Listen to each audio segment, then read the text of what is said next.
Welcome back everyone. Quickly, let's continue our discussion on CSS fonts, and right now we'll be discussing about something responsive. So the CSS responsive font size is the one we will be talking about right now.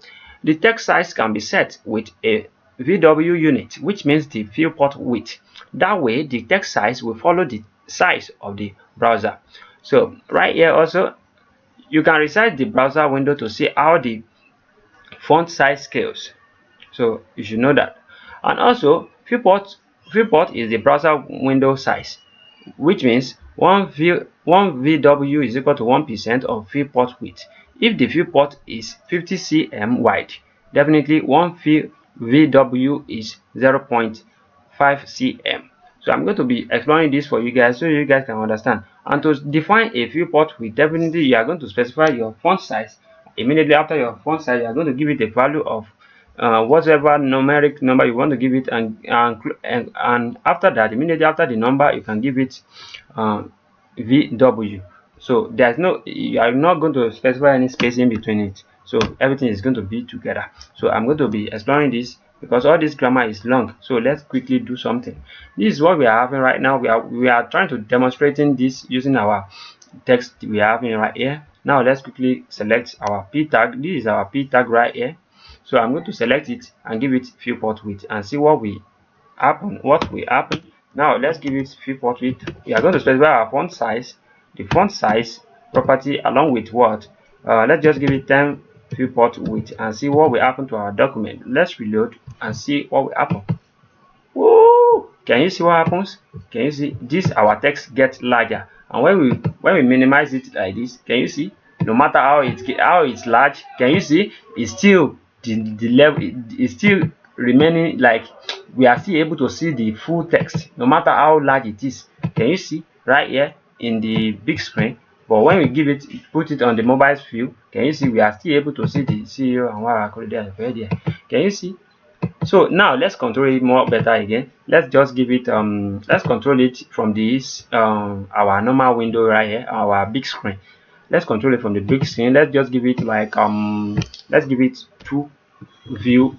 Let's give it two viewport width, 2 VW. When we reload our document, let's see what we got. Now when we reload our document, we are having this, right? Can you see how it looks when we turn it to mobile view? So it's not good in this manner. So in this kind of case, I'm going to give you another special trick, another special something, so special trick which you can use so that this thing can look normal and make sense for you. So in this kind of way, definitely that's why I don't like using the viewport width. So I'm going to show you another way you can do this. Definitely, instead of using the viewport width, just use viewport height. When you use the viewport height, let's reload our document and see what we got. Can you see the viewport height is larger? Can you see the viewport height is larger? But let's say we're now watching it in our normal screen. Can you see the way it is? So the way it is inside our big screen, which is our monitor, is also the way it's going to look inside our normal phone. Let's increase it to, like, let's give it 30 viewport width. Let's reload our document now. Can you see it increases? And when we bring it like this, can you see the way it is right here? So definitely when we bring it like let's give it 30 viewport width. Can you see the way it is right here? Now when we increase, can you see the way it is now looking now? So this is our viewport width. The way it's looking now is looking nice. Exactly the way it is looking in our browser is also exactly the way it's looking in our mobile phone. So that is viewport height for you. But if it's viewport width we are using right here, let's use viewport width so you can see the funnest part of it. Let's reload our document now. Can you see the way it's looking right here? It's very tiny, but when you check it in your big screen browser, can you see the way it is? It is high. So that's why I say I'm going to teach you something special right here that is a very tricky something that you can use in your document. Instead of using the viewport width, just use the viewport height. When you use the viewport height, this is going to help you to control the way your document is looking. The way it looks exactly like this is also the way it's going to look when you increase the font in your big browser. Can you see it's looking clear and you are able to see it, and it control it. So let's increase it to 4 ph so you guys can see it. Can you see the way it look bold right here now? If you want it like this, it's okay. And when you look at it right here, it's not even bolder than the than normal way. Can you see? It's still looking nice. So it just depends on what you want to do. You guys should please practice these things, because if you don't practice, because practice makes perfect. Let me say, for instance, I bring this down to viewport height of 3. Oh, sorry, I bring it up to viewport height of 3. Can you see the 3 viewport height of 3, the way it is? Then when we bring it to the normal way, can you see the way it is? So I want you guys to please practice these things. If you practice it, is when you are going to know the one that is working for you, the one that is not working for you. So let's say, for instance, we are using the viewport width VW now, 3 pixel, or 3 view width. Yeah, can you see the way it's looking now?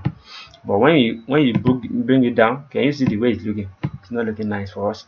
So just in case you need to use something, I will advise you guys, you can use the viewport height, so that you guys can enjoy the responsiveness, the way it moves, the way it works for you guys, so that everything can look nice.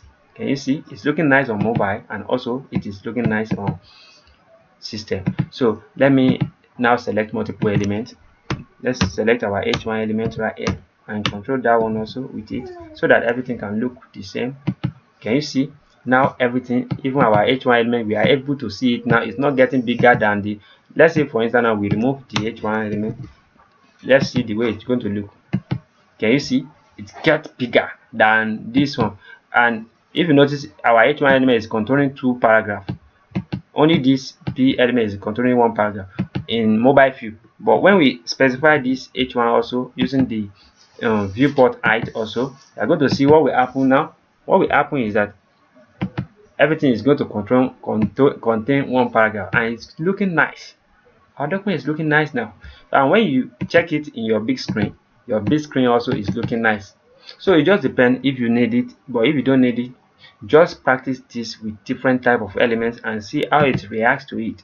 Because all these things you are seeing right here, they react to different elements in different ways. So that's what I'll have to show you guys for now. Anwar Akorede, ayofe is my name once again. I wish to see you guys next time to the next tutorial.